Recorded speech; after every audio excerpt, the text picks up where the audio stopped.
South ఇండియాలోని అతి తక్కువ ధరలకి రత్నాలను అందించే ఏకైక సంస్థ 6JVR. ఆంధ్రప్రదేశ్ లో రాజకీయాలకు సంబంధించి ఒక బిగ్ బ్రేకింగ్ చూస్తున్నాం. విజయసాయి రెడ్డి వైఎస్ఆర్సీపీలో కీలకమైనటువంటి నాయకుడు. ఇంకా చెప్పాలంటే వైఎస్ఆర్సీపీ వ్యవస్థాపకుల్లో ఆయన కూడా ఒక కీలకమైనటువంటి వ్యక్తి. అలాంటి విజయసాయి రెడ్డి వైసీపీకి రాజీనామా చేయాలని డిసైడ్ చేశారు. రాజ్యసభ సభ్యత్వానికి రాజీనామా చేయాలని డిసైడ్ చేశారు. ఖచ్చితంగా ఇది ప్రకంపనలు సృష్టించేటువంటి వార్త ఆంధ్రప్రదేశ్ రాజకీయాలకు సంబంధించి. ఆంధ్రప్రదేశ్లో 6 నెలల క్రితం, అంటే దాదాపు 7 నెలలు గడుస్తుంది, కూటమి ప్రభుత్వం కొత్తగా ఏర్పడింది.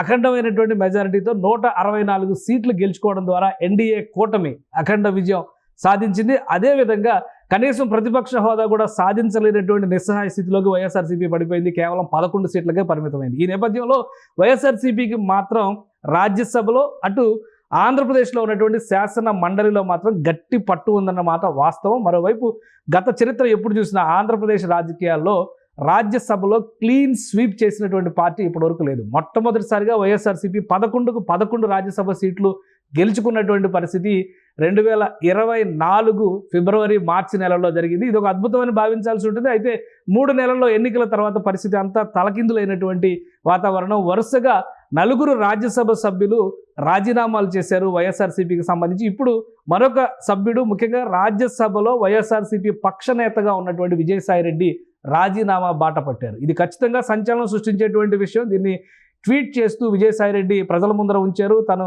వెళ్ళిపోవడానికి ఎలాంటి రాజకీయ కారణాలు, ఒత్తిడులు లేవంటూనే తన శేష జీవితం, రాబోయేటువంటి కాలం మొత్తం వ్యవసాయంతో గడుపుతానని విజయసాయి రెడ్డి చెప్తున్నారు. ఎందుకు ఇలాంటి నిర్ణయం తీసుకున్నారు, భవిష్యత్ కార్యాచరణ ఏ విధంగా ఉండబోతుంది, అసలు విజయసాయి రెడ్డి చేసినటువంటి ట్వీట్ సారాంశం ఏంటి, ఒకసారి విశ్లేషించేటువంటి ప్రయత్నం చేద్దాం. ఆంధ్రప్రదేశ్లో ఖచ్చితంగా ఇది ప్రకంపనలు సృష్టించేటువంటి అంశం అవుతుంది. విజయసాయి రెడ్డి రాజకీయాల నుంచి ఎందుకు తప్పించుకోవాలనుకుంటారు, ఎందుకు తప్పుకోవాలనుకుంటున్నారు, ఒకసారి విశ్లేషించే ప్రయత్నం చేద్దాం. ఆయన ట్వీట్లో ఏ అంశాలని ప్రస్తావించారు, ఆయన మొత్తం పొలిటికల్ జర్నీ ఏ విధంగా జరిగిందో ఒకసారి విశ్లేషిద్దాం.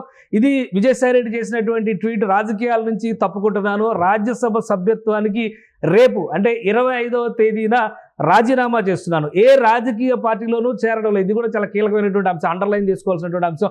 విజయసాయి రెడ్డి మళ్ళీ రాజ్యసభ సభ్యుడిగా కొనసాగుతారా? ఎందుకంటే ఈ చర్చ గతంలో రాజ్యసభ సభ్యులుగా రాజీనామా చేసినటువంటి కొంతమంది, బీద మస్తాన్ రావు కావచ్చు, ఆర్ కృష్ణయ్య కావచ్చు, పార్టీలు మారి మళ్ళీ వాళ్ళు రాజకీయ ప్రస్థానాన్ని కొనసాగించినటువంటి పరిస్థితి ఉంది. అయితే విజయసాయి రెడ్డి దీనిపైన క్లారిటీ ఇచ్చేశారు. ఏ రాజకీయ పార్టీలోనూ చేరడం లేదు, వేరే పదవులో, ప్రయోజనాలో లేక డబ్బులో ఆశించి రాజీనామా చేయడం లేదు. ఇది అండర్లైన్ చేయాల్సినటువంటి విషయం. ఇక ఈ నిర్ణయం పూర్తిగా నా వ్యక్తిగతం, రాజకీయ పరమైనటువంటి ఒత్తిడులు కానీ ఏ అంశాలు లేవని చెప్తున్నారు.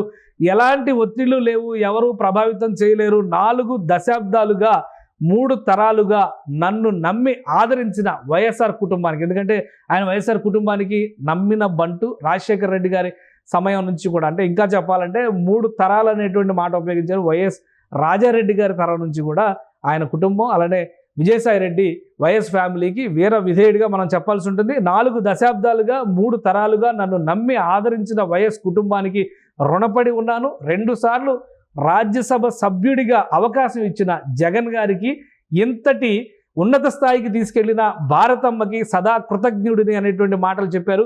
అలానే జగన్ గారికి మంచి జరగాలని కోరుకుంటున్నాను. పార్లమెంటరీ పార్టీ నాయకుడిగా, రాజ్యసభలో ఫ్లోర్ లీడర్గా, పార్టీ జాతీయ ప్రధాన కార్యదర్శిగా పార్టీ మరియు రాష్ట్ర ప్రయోజనాల కోసం చిత్తశుద్ధితో, శక్తి వంచన లేకుండా కృషి చేశా. కేంద్రానికి రాష్ట్రానికి మధ్య వారధిలా పనిచేశా. ఇది విజయసాయి రెడ్డి చేసినటువంటి ట్వీట్. ఇంకా ఇందులో అనేక అంశాలను ఆయన ప్రస్తావించారు. ఏం జరిగింది, ఎందుకు ఇలాంటి నిర్ణయం తీసుకున్నారనేది బహుశా 25వ తేదీన ఆయన రాజీనామా లేఖను సమర్పిస్తానంటున్నారు. ఆ రోజు క్లారిటీ ఇచ్చేటువంటి అవకాశం ఉండొచ్చు. సుమన్ టీవీలో మీ పర్సనల్ అండ్ బిజినెస్ ప్రమోషన్స్ కోసం కింది నెంబర్కి కాంటాక్ట్ చేయండి.